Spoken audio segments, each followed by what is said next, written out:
Hello viewers, আজকে আপনাদেরকে ৬টি উপকরণের মাধ্যমে ওয়ার্ল্ড বেস্ট জুস বানিয়ে দেখাবো।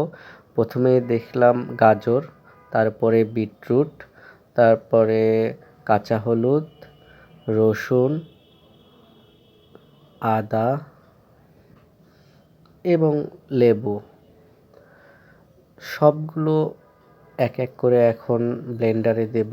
প্রথমে বিটরুট, তারপর কাঁচা হলুদ, তারপর রসুন, তারপর আদা, তারপর লেবু। সবগুলো একসাথে আমরা ব্লেন্ড করব এবং গাজর।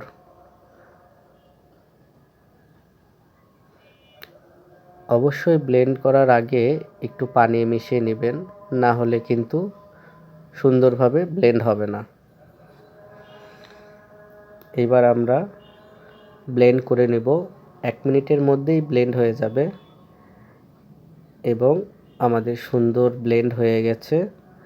এখন আমরা এগুলো ছেঁকে নেব। আপনারা ইচ্ছা করলে নাও ছাঁকতে পারেন, কিন্তু না ছেঁকে আমি খাইতে পারি না। আমি প্রেফার করব ছেঁকে নেওয়ার জন্য। ছেঁকে নিলে আপনাদের খাওয়া সুবিধা হবে। হ্যাঁ, আমার ছাঁকা হয়ে গেছে। এখন আমি জগে সবগুলো ঢেলে নিব।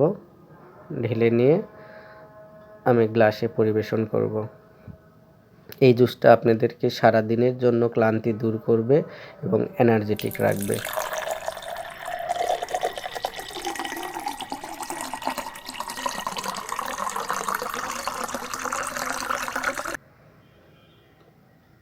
আমার 2 গ্লাস জুস হয়ে গেছে এবং এটা খুব কম খরচে আপনারা তৈরি করতে পারবেন। এটাতে বেশি খরচ লাগবে না। খাবারের টেস্ট বাড়ানোর জন্য জুসে আপনারা মধু মিশিয়ে নিতে পারেন, তাহলে জুসটা আরও ভালো লাগবে। আমি মধু মিশিয়ে খাই, আমার খুব ভালো লাগে মধু দিয়ে খাইতে। আপনারাও মধু দিয়ে খাইতে পারেন। ভালো করে মিশিয়ে নেবেন। তো আপনাদের জন্য তৈরি হয়ে গেল 1 গ্লাস ছটপটে এনার্জেটিক জুস।